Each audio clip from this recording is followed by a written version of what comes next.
So ಚಾಲೆಂಜ್ನ complete ಮಾಡ್ತೀನಿ, daily complete ಮಾಡ್ತಾಯಿದ್ದೀನಿ.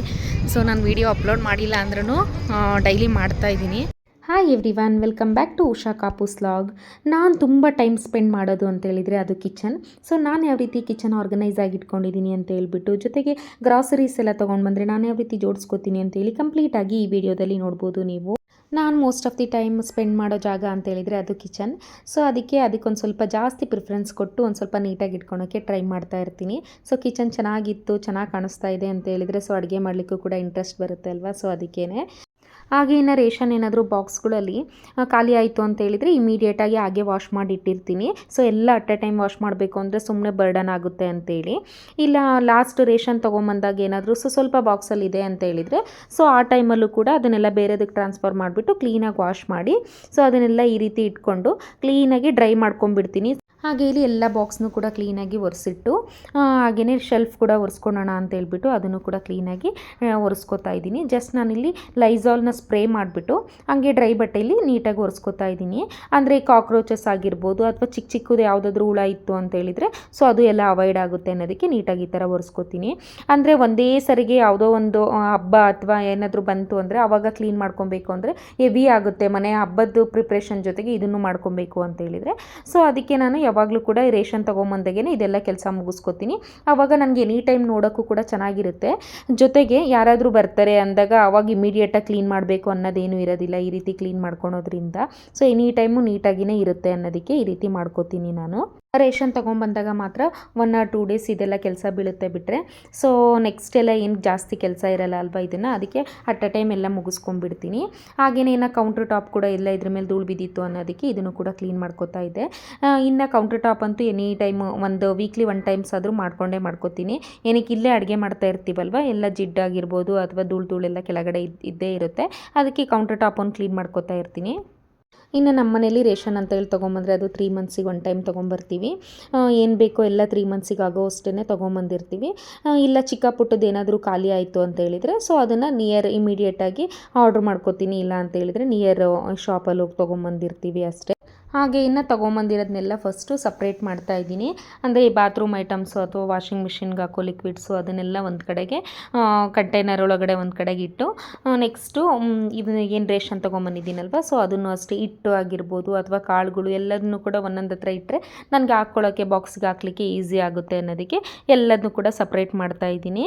ಹಾಗೆಯೇ ಒಂದೊಂದು ಐಟಮ್ನ ಜಾಸ್ತಿ ಕೂಡ ತೊಗೊಂಡು ಬಂದಿರ್ತೀನಿ. ಸೊ ಆ ಜಾಸ್ತಿ ತೊಗೊಂಬಂದಿರೋದನ್ನೆಲ್ಲ ಬಾಕ್ಸಲ್ಲಿ ಎಲ್ಲದನ್ನೂ ಕೂಡ ಫಿಲ್ ಮಾಡೋದಿಲ್ಲ. ಅದನ್ನು ಕವರ್ ಏನು ಓಪನ್ ಮಾಡಲಿಲ್ದಂಗೆ ಹಾಗೆಯೇ ದೊಡ್ಡ ಬಾಕ್ಸ್ಗಳಿಗೆ ಹಾಗೆ ಇಟ್ಟಿರ್ತೀನಿ. ಸೊ ಅದು ಯಾವಾಗ ಖಾಲಿ ಆಗುತ್ತೋ ಒಂದು ಪ್ಯಾಕು ಅದು ನೆಕ್ಸ್ಟ್ ಪ್ಯಾಕನ್ನು ಹೊಡೆದ್ಬಿಟ್ಟು ಹಾಕ್ಕೋತೀನಿ. ಇಲ್ಲ ಅಂತ ಹೇಳಿದರೆ ಸೊ ಇನ್ ಕೇಸ್ ಹುಳ ಏನಾದರೂ ಆಯಿತು ಅಂತ ಹೇಳಿದರೆ ಮತ್ತೆ ಅದನ್ನ ಕ್ಲೀನ್ ಮಾಡ್ಕೊಳಕ್ಕೆ ಕಷ್ಟ ಅಂತೇಳಿ. ಹಾಗೆ ನಾನಿಲ್ಲಿ ಜೋಳದ ಹಿಟ್ಟು ಅಥವಾ ರಾಗಿ ಹಿಟ್ಟು, ಅಕ್ಕಿ ಹಿಟ್ಟು ಅದನ್ನೆಲ್ಲ ನಾನು ಡಿಮಾರ್ಟಲ್ಲೇ ತೊಗೊಂಬರ್ತಾ ಇರೋದು. ಅಥವಾ ಡಿಮಾರ್ಟಲ್ಲಿ ಅಂತಲ್ಲ ಬೇರೆ ಕಡೆನೂ ಸಿಗುತ್ತಲ್ವ ಈ ಬ್ರ್ಯಾಂಡ್ಸ್ ಎಲ್ಲ, ಸೊ ಅಲ್ಲಿ ತೊಗೊಂಡು ಬಂದು ನಾನು ಯೂಸ್ ಮಾಡ್ತಾ ಇರೋದು. ಬಟ್ ನೆಕ್ಸ್ಟ್ ಟೈಮ್ ಪ್ಲ್ಯಾನ್ ಮಾಡ್ಕೊಂಡಿದ್ದೀನಿ. ಅಂದರೆ ಜೋಳ ಮತ್ತು ರಾಗಿ ಎಲ್ಲ ತೊಗೊಂಡು ಬಂದು ಅದನ್ನು ಗ್ರೈಂಡ್ ಮಾಡಿಸ್ಕೊಳ್ಳೋಣ ಅಂತೇಳಿ. ಹಾಗೆ ತಂದಿರೋ ರೇಷನ್ ಎಲ್ಲದನ್ನೂ ಕೂಡ ನೀಟಾಗಿ ತೆಗೆದುಬಿಟ್ಟು ಎಲ್ಲ ತಂದಿದ್ದೀನ ಅಂತೇಳಿ ಚೆಕ್ ಮಾಡಿಕೊಂಡು ನೀಟಾಗಿ ಎಲ್ಲ ಸೆಗ್ರಿಗೇಟ್ ಮಾಡ್ತಾಯಿದ್ದೀನಿ. ಸಪ್ರೇಟ್ ಮಾಡಿಬಿಟ್ಟು ಇನ್ನು ಗ್ಲಾಸಿಗೆಲ್ಲ ಫಿಲ್ ಮಾಡ್ತಾಯಿದ್ದೀನಿ. ಸೊ ಇಲ್ಲಿ ನಾನು ಕಾಳುಗಳಿಗೆ ಅಂತಲೇ ಗ್ಲಾಸ್ ಜಾರ್ನ ಯೂಸ್ ಮಾಡ್ತಾಯಿದ್ದೀನಿ. ಅಂದರೆ ಇಲ್ಲಿ ನಾವು ಟೈಟ್ ಕಂಟೈನರ್ ಒಳಗಡೆ ಹಾಕಿದ್ವಿ ಅಂತ ಹೇಳಿದರೆ ಸೊ ಬೇಗ ಹುಳ ಆಗೋದಿಲ್ಲ ಅಂತೇಳಿ. ನಾವು ಒಂದೊಂದು ಟೈಮು ತೊಗೊಂಬಂದು ರೇಷನ್ ತೊಗೊಂಡ್ಬಂದು ಇನ್ನೂ 1 month ಕೂಡ ಆಗಿರಲ್ಲ, ಬೇಗ ಹುಳ ಆಗಿಬಿಟ್ಟಿರ್ತವೆ. ಅಂದರೆ ಅಲ್ಲೂ ಕೂಡ ಶಾಪಲ್ಲೂ ಕೂಡ ಸುಮಾರು ದಿನ ಸ್ಟೋರ್ ಮಾಡಿರ್ತಾರಲ್ವ ಸೊ ಅದಕ್ಕೇ ಇದರಲ್ಲಿ ಸ್ಟೋರ್ ಮಾಡಿದರೆ ನೀಟಾಗಿ ಕಾಣಿಸುತ್ತೆ ಅನ್ನೋದಕ್ಕೂ ಕೂಡ ಸ್ಟೋರ್ ಮಾಡ್ತೀನಿ. ಹಾಗೆ ನನಗೆ ಇಷ್ಟನೂ ಕೂಡ ಈ ರೀತಿ ಎಲ್ಲ ನೀಟಾಗಿ ಟ್ರಾನ್ಸ್ಪರೆಂಟಾಗಿ ನೀಟಾಗಿ ಕಾಣಿಸ್ತಾ ಇದ್ವು ಅಂತ ಹೇಳಿದರೆ ಒಂಥರ ಖುಷಿಯಾಗುತ್ತೆ. ಸೊ ಅದಕ್ಕೇ ಈ ಥರದ್ದು ಗ್ಲಾಸ್ ಜಾರ್ಗಳನ್ನ ತೊಗೊಂಡಿದ್ದೀನಿ. ಅಂದರೆ ಒಂದೊಂದು ಶಾಪಲ್ಲಿ ತೊಗೊಂಡಿರ್ತೀನಿ, ಒಂದೇ ಶಾಪಲ್ಲಿ ಏನು ತೊಗೊಂಡಿರಲ್ಲ. ನನಗೆ ಒಂದು ಸ್ವಲ್ಪ ಗ್ಲಾಸ್ ಐಟಮ್ಸ್ಗಳು ಅಂತ ಹೇಳಿದರೆ ತುಂಬ ಇಷ್ಟ ಆಗುತ್ತೆ.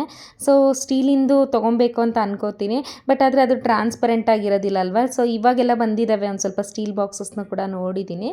ನನಗೆ ಬಾಕ್ಸ್ ಕಲೆಕ್ಷನ್ಸು ಈ ಥರದ್ದೆಲ್ಲ ತುಂಬ ಇಷ್ಟ ಆಗುತ್ತೆ. ಮನೆಯವ್ರ ಹತ್ರ ಬೈಸ್ಕೊಂಡ್ರೂ ಪರವಾಗಿಲ್ಲ, ಒಂದೊಂದು ಟೈಮ್ ತೊಗೊಂಡಿರ್ತೀನಿ. ಹಾಗೆ ಇವಾಗ ಇಡ್ತಾ ಇದ್ದೀನಲ್ವ ಸೊ ಇದು ಬೂಸ್ಟ್ ಬಾಕ್ಸಸ್ಸು. ಸೊ ಅದ್ರದ್ದು ಮೇಲಿಂದೆಲ್ಲ ಕವರ್ ತೆಗೆದು ಈ ಥರ ರೇಷನ್ ಇಡಲಿಕ್ಕೆ ಅಂತೇಳಿ ಮಾಡ್ಕೊಂಡಿದ್ದೀನಿ, ಟ್ರಾನ್ಸ್ಪರೆಂಟಾಗಿ ಚೆನ್ನಾಗಿ ಕಾಣಿಸುತ್ತೆ ಅನ್ನೋದಕ್ಕೆ. ಸೊ ಹಾಗೆಯೇ ಎಲ್ಲದೂ ಕೂಡ ನೀಟಾಗಿ ಜೋಡಿಸ್ತಾ ಇದ್ದೆ. ಜೋಡಿಸ್ಬೇಕಾದ್ರೇ ಎಷ್ಟು ನೀಟಾಗಿ ಕಾಣಿಸ್ತಾ ಇತ್ತು. ಅಂದರೆ ಈ ರೀತಿ ನೀಟಾಗಿ ಕಾಣಿಸ್ತಾ ಇತ್ತು ಅಂತ ಹೇಳಿದರೆ ಒಂಥರ ಖುಷಿಯಾಗುತ್ತೆ. ಜೊತೆಗೆ ಅಡುಗೆ ಮಾಡೋಕ್ಕೂ ಕೂಡ ಚೆನ್ನಾಗಿ ಇಂಟ್ರೆಸ್ಟ್ ಬರುತ್ತೆ. ಅಂದರೆ ಆ ಬಾಕ್ಸಲ್ಲಿರೋದು ಯಾವಾಗ ಖಾಲಿ ಆಗುತ್ತೆ ಅಂತಲೇ ಅನ್ನಿಸ್ತಾ ಇರುತ್ತೆ. ಹಾಗೆ ಇನ್ನು ಜಾಸ್ತಿ ಕ್ವಾಂಟಿಟಿ ಇರೋದೆಲ್ಲ ಈಗ ಮ್ಯಾಗಿ ಆಗಿರ್ಬೋದು, ಹಿಟ್ಟುಗಳು ಅದನ್ನೆಲ್ಲ ಸೊ ಕೆಳಗಡೆ ಸ್ಪೇಸ್ ಕೊಟ್ಟಿದ್ದಾರೆ. ಸೊ ಅಲ್ಲಿ ನೀಟಾಗಿ ಸ್ಟೋರ್ ಮಾಡಿಟ್ಟಿರ್ತೀನಿ. ಎಲ್ಲದನ್ನು ಅಷ್ಟೇ ಯಾವುದನ್ನು ಕವರ್ ಒಳಗಡೆ ಹಾಗೆ ಬಿಡೋದಿಲ್ಲ. ಅದಕ್ಕೆ ಅಂತಲೇ ಕಂಟೈನರ್ ಮಾಡ್ಕೊಂಡ್ಬಿಟ್ಟಿದ್ದೀನಿ. ಉಳಿದಿರೋ ರೇಷನ್ನು ಅಷ್ಟೇ ಈ ಥರ ದೊಡ್ಡ ಬಾಕ್ಸ್ಗಳಿಗೆ ಹಾಕಿ ಇಟ್ಬಿಡ್ತೀನಿ. ಹಾಗೆಯೇ ಇನ್ನು ಅಕ್ಕಿ ಅವನ್ನು ಕೂಡ ಈ ಥರ ಕಂಟೈನರ್ಗಳಿಗೇ ಹಾಕಿಟ್ಕೊಂಡಿರ್ತೀನಿ. ಹಾಗೆ ಕವರ್ಗಳಿಗಿಟ್ರೆ ಸೊ ಬೇಗ ಹಾಳಾಗಿಬಿಡುತ್ತೆ ಅನ್ನೋದಕ್ಕೆ ಕಂಟೈನರಲ್ಲಿ ಹಾಕಿಟ್ಟಿರ್ತೀನಿ, ನೀಟಾಗೂ ಕಾಣಿಸುತ್ತೆ ಅನ್ನೋದಕ್ಕೆ. ಸೊ ಕಂಪ್ಲೀಟಾಗಿ ಎಲ್ಲ ಬಾಕ್ಸ್ನ ಎಲ್ಲದನ್ನೂ ಕೂಡ ನೀಟಾಗಿ ಜೋಡಿಸಿಟ್ಟಿದ್ಮೇಲೆ ನನ್ನ ಕಿಚನ್ ಈ ರೀತಿ ಆಗಿದೆ ನೋಡಿ. ಚೆನ್ನಾಗಿ ಕಾಣಿಸ್ತಾ ಇದೆನಾ ಅಂತ ಹೇಳ್ಬಿಟ್ಟು. ಸೊ ನಿಮಗೇನಾದರೂ ನಾನು ಈ ರೀತಿ ಇಟ್ಕೊತಿರೋದು ನಿಮಗೆ ಇಷ್ಟ ಆಯಿತು ಅಂತ ಹೇಳಿದರೆ ಲೈಕ್ ಮಾಡೋದನ್ನು ಮರಿಬೇಡಿ. ಹಾಗೆಯೇ ನನಗೆ ತುಂಬ ಇಷ್ಟ ಕಿಚನ್ನ ಆ್ಯಕ್ಚುಲಿ ಚೆನ್ನಾಗಿ ಇಟ್ಕೊಬೇಕು ಅಂತೇಳಿ. ಕಿಚನ್ ಅಷ್ಟೇ ಅಲ್ಲ, ಸೊ ಎಲ್ಲ ಕಾರ್ನರು ಕೂಡ ಮನೇಲಿರೋ ಎಲ್ಲ ಕಾರ್ನರು ಕೂಡ ಈ ರೀತಿ ನೀಟಾಗಿ ಜೋಡಿಸಿಟ್ಕೊಳೋದು ನನಗೆ ಆ್ಯಕ್ಚುಲಿ ನನ್ನ ಹಾಬಿ ಅಂತಲೇ ಹೇಳ್ಬೋದು ಇದೆಲ್ಲ. ಹಾಗೆಯೇ ಇನ್ನೊಂದು ಸ್ವಲ್ಪ ಮನೆಯೆಲ್ಲ ಕ್ಲೀನ್ ಮಾಡಿಬಿಟ್ಟು ರೇಷನ್ ಎಲ್ಲ ಜೋಡಿಸಿದ ಮೇಲೆಲ್ಲ ಗಲೀಜಾಗಿತ್ತು ಅನ್ನೋದಕ್ಕೆ. ಸೊ ಇನ್ನು ಫ್ರೈಡೇ ಪೂಜೆ ಮಾಡಿರಲಿಲ್ಲ ಮಾರ್ನಿಂಗು. ಸೊ ಅದಕ್ಕೆ ಈವ್ನಿಂಗ್ ಪೂಜೆ ಮಾಡೋಣ ಅಂತೇಳಿ ಅದಕ್ಕೂ ಕೂಡ ರೆಡಿ ಮಾಡಿಕೊಂಡು ಸೊ ಪೂಜೆ ಮಾಡ್ತಾಯಿದ್ದೀನಿ. ನನಗೆ ಶುಕ್ರವಾರದ ಪೂಜೆ ಅಂತ ಹೇಳಿದರೆ ಒಂಥರ ಸ್ಪೆಷಲ್ ಅಂತಲೇ ಹೇಳ್ಬೋದು. ಏನೋ ಗೊತ್ತಿಲ್ಲ, ನಾನು ಮಾಡೋಕ್ಕೆ ಸ್ಟಾರ್ಟ್ ಮಾಡಿದಾಗಿಂತ ನನಗೆ ಒಳ್ಳೆಯದೇ ಆಗ್ತಾಯಿದೆ. ಸೊ ಹಾಗಾಗಿ ಯಾವುದು ಮಿಸ್ ಮಾಡಿದರೂ ಶುಕ್ರವಾರದ ಪೂಜೆ ಮಾತ್ರ ಮಿಸ್ ಮಾಡೋದಿಲ್ಲ ನಾನು. ಏನೋ ಒಬ್ಬೊಬ್ಬರಿಗೆ ಒಂದೊಂದು ಡೇ ಸ್ಪೆಷಲ್ ಅಂತಲೇ ಹೇಳ್ಬೋದು. ಹಾಗೆ ನನಗೆ ಫ್ರೈಡೇ ಒಂಥರ ಪಾಸಿಟಿವ್ ವೈಬ್ ಅಂತಲೇ ಹೇಳ್ಬೋದು. ಹಾಗೆಯೇ ಎಲ್ಲ ಪೂಜೆ ಎಲ್ಲ ಮುಗಿಸ್ಕೊಂಡು ಇನ್ನು ಫ್ರೆಂಡ್ದು ಬರ್ಡೇ ಇತ್ತು. ಸೊ ಅದಕ್ಕೇ ಅಲ್ಲಿಗೆ ಹೋಗೋಣ ಅಂತ ಹೇಳ್ಬಿಟ್ಟು ರೆಡಿಯಾಗಿ ಇನ್ನು ಹೊರಟ್ವಿ.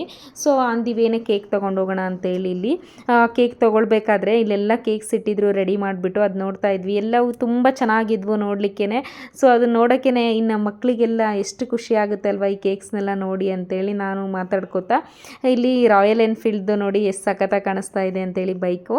ಹಾಗೆ ಕೇಕ್ ತೊಗೊಂಡು ಮನೆಗೆ ಹೋದ್ವಿ. ಇನ್ನು ಹೋಗ್ಬಿಟ್ಟು ಕೇಕೆಲ್ಲ ಕಟ್ ಮಾಡಿಕೊಂಡು ಊಟಕ್ಕೆ ಔಟ್ಸೈಡ್ ಹೋಗೋಣ ಅಂತ ಪ್ಲ್ಯಾನ್ ಮಾಡಿಕೊಂಡು ಸೊ ಔಟ್ಸೈಡ್ ಹೋದ್ವಿ. ಇಲ್ಲ ನಿಯರ್ ಇದ್ದಿದ್ದು ಮೇಘನಾ ಫುಡ್ಡು.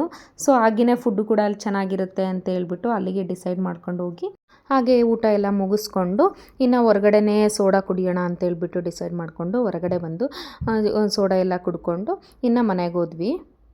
ಆ್ಯಕ್ಚುಲಿ ಇವತ್ತು ಈವ್ನಿಂಗ್ ವಾಕ್ ಬಂದಿದ್ದೀನಿ ನಾನು. ಮಾರ್ನಿಂಗ್ ಬರಲಿಕ್ಕಾಗಲಿಲ್ಲ, ಕೆಲಸ ಇತ್ತು ಅಂತ ಹೇಳ್ಬಿಟ್ಟು. ಸೊ 10,000 ಸ್ಟೆಪ್ಸ್ ಚಾಲೆಂಜ್ ತೊಗೊಂಡಿದ್ದೀನಿ. ಸೊ ಚಾಲೆಂಜ್ನ ಕಂಪ್ಲೀಟ್ ಮಾಡ್ತೀನಿ, ಡೈಲಿ ಕಂಪ್ಲೀಟ್ ಮಾಡ್ತಾಯಿದ್ದೀನಿ. ಸೊ ನಾನು ವೀಡಿಯೋ ಅಪ್ಲೋಡ್ ಮಾಡಿಲ್ಲ ಅಂದ್ರೂ ಡೈಲಿ ಮಾಡ್ತಾಯಿದ್ದೀನಿ. ಸೊ ನೀವು ಸ್ಟಾರ್ಟ್ ಮಾಡ್ಕೊಳ್ಳಿ, ಯಾರಾದರೂ ಮಾಡಬೇಕು ಅಂತ ಇಂಟ್ರೆಸ್ಟ್ ಇತ್ತು ಅಂತ ಹೇಳಿದರೆ.